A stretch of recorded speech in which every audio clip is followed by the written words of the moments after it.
अगला प्रश्न है, हरियाणा के पहले मुख्यमंत्री कौन थे? इस प्रश्न का सही उत्तर है पंडित भगवत दयाल शर्मा। पंडित भगवत दयाल शर्मा हरियाणा के पहले मुख्यमंत्री थे। अगला प्रश्न है, किस देश की स्थल सीमा सर्वाधिक देशों के साथ लगती है? इस प्रश्न का सही उत्तर है चीन। चीन की स्थल सीमा सर्वाधिक देशों के साथ लगती है। अगला प्रश्न है, बैरोमीटर के पठन में तेजी से गिरावट किस बात का सूचक है?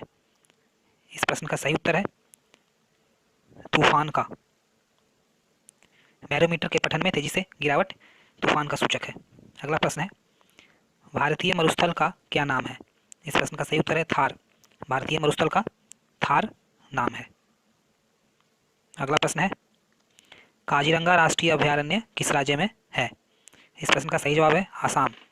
काजीरंगा राष्ट्रीय अभयारण्य आसाम राज्य में स्थित है। अगला प्रश्न है, पृथ्वी अपनी धुरी पर किस दिशा में घूमती है? इस प्रश्न का सही जवाब है पश्चिम से पूर्व। पृथ्वी अपनी धुरी पर पश्चिम से पूर्व की ओर घूमती है। अगला प्रश्न है, उज्जैन किस नदी के किनारे बसा है? इस प्रश्न का सही जवाब है शिप्रा नदी। शिप्रा नदी के किनारे उज्जैन बसा हुआ है। निम्न में से कौन सी धातु बिजली की सबसे अधिक सुचालक है? इस प्रश्न का सही उत्तर है चांदी। चांदी बिजली की सबसे अधिक सुचालक है। अगला प्रश्न है, गोबर गैस में मुख्य रूप से क्या पाया जाता है? इस प्रश्न का सही जवाब है मीथेन। गोबर गैस में मुख्य रूप से मीथेन पाया जाता है। अगला प्रश्न है, स्वतंत्रता मेरे जन्मसिद्ध अधिकार है और मैं इसे लेकर रहूंगा, किसने कहा था? इस प्रश्न का सही जवाब है लोकमान्य तिलक। लोकमान्य तिलक जी ने कहा था स्वतंत्रता मेरा जन्मसिद्ध अधिकार है और मैं इसे लेकर रहूंगा। अगला प्रश्न है, राज्यसभा के सदस्यों का चुनाव कितनी अवधि के लिए किया जाता है? इस प्रश्न का सही उत्तर है 6 वर्ष। राज्यसभा के सदस्यों का चुनाव 6 वर्ष की अवधि के लिए किया जाता है। अगला प्रश्न है, हिंदी भाषा की लिपि कौन सी है? इस प्रश्न का सही जवाब है देवनागरी। हिंदी भाषा की लिपि देवनागरी है। अगला प्रश्न है, हमारी आकाश गंगा का नाम क्या है? इस प्रश्न का सही जवाब है दुग्ध मेखला या मिल्की वे। हमारी आकाश गंगा का नाम दुग्ध मेखला या मिल्की वे है। अगला प्रश्न है, हिंदी भाषा का पहला समाचार पत्र कौन सा था? इस प्रश्न का सही जवाब है उदत मार्तंड। हिंदी भाषा का पहला समाचार पत्र उदत मार्तंड था। प्रश्न है, तुलसीदास कृत रामचरितमानस हिंदी भाषा की किस बोली में लिखी गई है? इस प्रश्न का सही उत्तर है अवधी। तुलसीदास कृत रामचरितमानस अवधी में लिखी गई है। अगला प्रश्न है, हरियाणा के राज्य कवि कौन कहलाते हैं? इस प्रश्न का सही उत्तर है उदय भानु हंस। उदय भानु हंस हरियाणा के राज्य कवि कहलाते हैं। अगला प्रश्न है, आधुनिक ओलंपिक खेलों की शुरुआत कब और कहां से हुई? इस प्रश्न का सही जवाब है एथेंस यूनान में 1896 में। एथेंस यूनान में 1896 में आधुनिक ओलंपिक की शुरुआत हुई थी। अगला प्रश्न है, भारत ने किस खेल में ओलंपिक खेलों में 8 बार स्वर्ण पदक जीता है? इस प्रश्न का सही उत्तर है हॉकी। भारत ने हॉकी में ओलंपिक खेलों में 8 बार स्वर्ण पदक जीता है। अगला प्रश्न है, भारत ने आखिरी बार हॉकी में स्वर्ण पदक कहां और कब जीता था? इस प्रश्न का सही उत्तर है 1980 मॉस्को में। भारत ने आखिरी बार हॉकी में स्वर्ण पदक 1980 में मॉस्को में जीता था। अगला प्रश्न है, ओलंपिक खेलों का आयोजन कितने वर्षों के बाद होता है? इस प्रश्न का सही जवाब है 4 वर्ष। 4 वर्षों के पश्चात ओलंपिक खेलों का आयोजन किया जाता है। अगला प्रश्न देखते हैं, अंतर्राष्ट्रीय ओलंपिक समिति का मुख्यालय कहाँ स्थित है? इस प्रश्न का सही जवाब है लुसान स्विट्जरलैंड में। लुसान स्विट्जरलैंड में अंतर्राष्ट्रीय ओलंपिक समिति का मुख्यालय स्थित है। अगला प्रश्न है, सन 2012 में ओलंपिक खेल कहाँ हुए? इस प्रश्न का सही उत्तर है लंदन। 2012 ओलंपिक लंदन में आयोजित किए गए थे। अगला प्रश्न है, ओलंपिक ध्वज में कितने गोले हैं?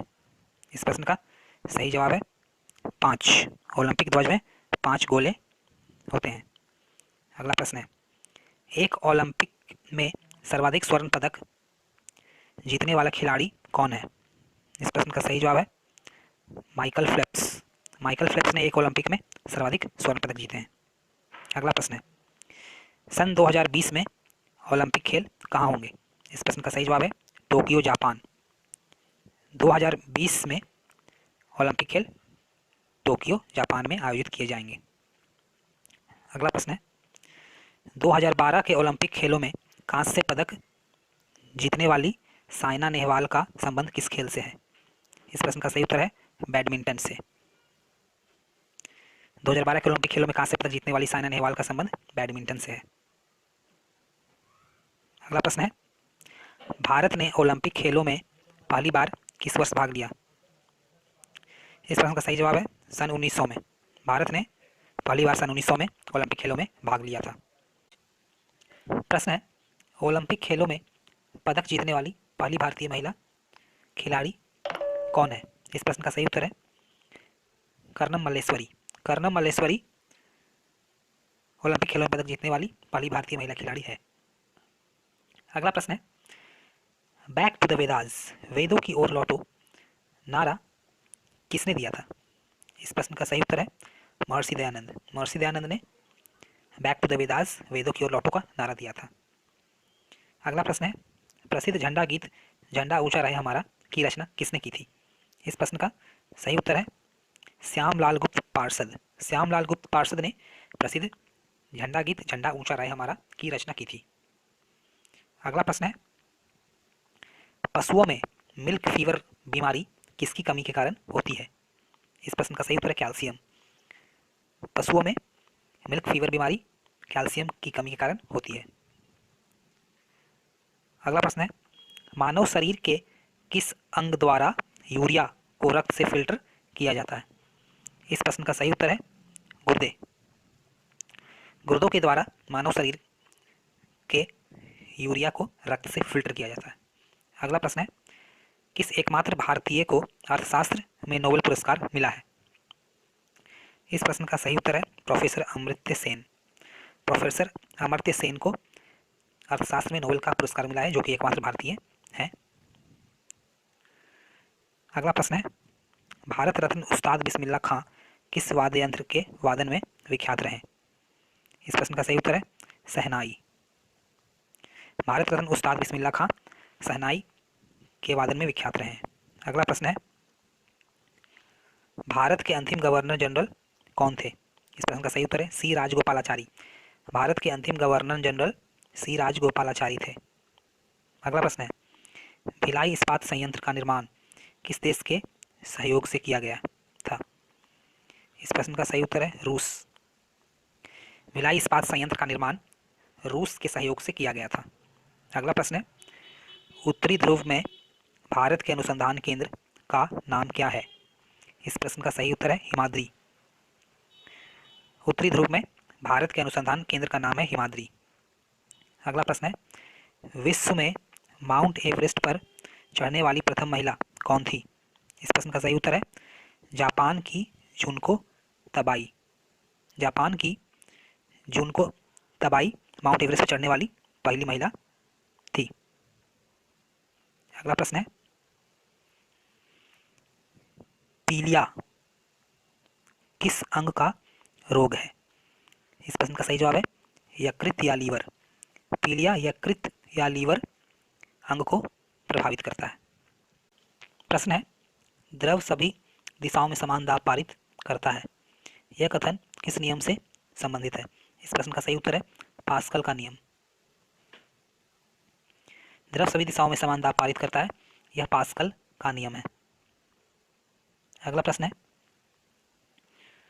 क्लोरोफिल का खनिज घटक क्या है? इस प्रश्न का सही जवाब है मैग्नीशियम। क्लोरोफिल का खनिज घटक मैग्नीशियम है। अगला प्रश्न है, एलपीजी गैस में क्या होता है? इस प्रश्न का सही जवाब है ब्यूटेन। एलपीजी गैस में ब्यूटेन होता है। अगला प्रश्न देखते हैं, किसने सर्वप्रथम अशोक के अभिलेखों को पढ़ा?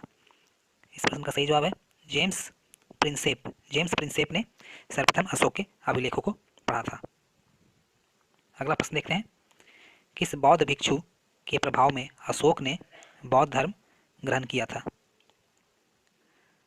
इस प्रश्न का सही उत्तर है उपगुप्त। उपगुप्त नामक बौद्ध भिक्षु के प्रभाव में अशोक ने बौद्ध धर्म ग्रहण किया था। अगला प्रश्न है, कौन सा मुगल बादशाह अशिक्षित था? इस प्रश्न का सही उत्तर है अकबर। अकबर मुगल बादशाह अशिक्षित था। अगला प्रश्न है, अमृतसर शहर की स्थापना किसने की? इस प्रश्न का सही उत्तर है गुरु रामदास। अमृतसर शहर की स्थापना गुरु रामदास ने की थी। अगला प्रश्न है, गदर पार्टी गदर पार्टी का संस्थापक कौन था? इस प्रश्न का सही उत्तर है लाला हरदयाल। लाला हरदयाल गदर पार्टी के संस्थापक थे। अगला प्रश्न देखते हैं, सिख इतिहास में लंगर प्रथा किसने शुरू की? इस प्रश्न का सही उत्तर है गुरु अंगद देव ने। सिख इतिहास में गुरु अंगद देव ने लंगर प्रथा की शुरुआत की। अगला प्रश्न है, सबसे प्राचीन वेद कौन सा है? इस प्रश्न का सही जवाब है ऋग्वेद। सबसे प्राचीन वेद ऋग्वेद है।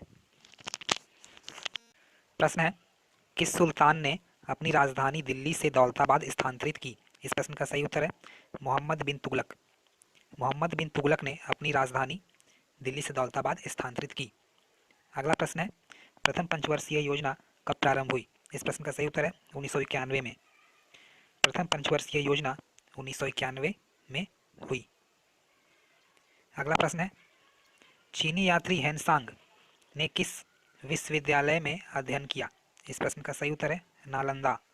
चीनी यात्री हेनसांग ने नालंदा विश्वविद्यालय में अध्ययन किया था। अगला प्रश्न है, कौन सा रक्त समूह सर्वदाता कहलाता है? इस प्रश्न का सही जवाब है ओ। ओ रक्त समूह सर्वदाता कहलाता है। अगला प्रश्न है, मनुष्य के शरीर में कितनी हड्डियां होती हैं? इस प्रश्न का सही उत्तर है 206। मनुष्य के शरीर में कुल 206 हड्डियां होती हैं। अगला प्रश्न है, सूर्य के प्रकाश से कौन सा विटामिन प्राप्त होता है? इस प्रश्न का सही जवाब है विटामिन डी। सूर्य के प्रकाश से हमें विटामिन डी प्राप्त होता है। अगला प्रश्न है, मादा एनाफ्रीज मच्छर के काटने से कौन सा रोग होता है? इस प्रश्न का सही उत्तर है मलेरिया। मादा एनाफ्रीज मच्छर के काटने से मलेरिया नामक रोग होता है। अगला प्रश्न है, टेलीफोन का आविष्कार किसने किया था? इस प्रश्न का सही जवाब है अलेक्जेंडर ग्राहम बेल। टेलीफोन का आविष्कार अलेक्जेंडर ग्राहम बेल ने किया था। प्रश्न है, प्रकाश की गति कितनी होती है? इस प्रश्न का सही उत्तर है 3 लाख किलोमीटर पर सेकंड। प्रकाश की गति 3 लाख किलोमीटर प्रति सेकंड होती है। अगला प्रश्न है, पृथ्वी सूर्य का चक्कर लगाती है, यह सबसे पहले किसने बताया? इस प्रश्न का सही जवाब है कोपरनिकस। पृथ्वी सूर्य का चक्कर लगाती है, यह सबसे पहले कोपरनिकस ने बताया था। अगला प्रश्न है, प्रकाश वर्ष का संबंध किससे है? इस प्रश्न का सही जवाब है खगोलीय दूरी। प्रकाश वर्ष का संबंध खगोलीय दूरी से है।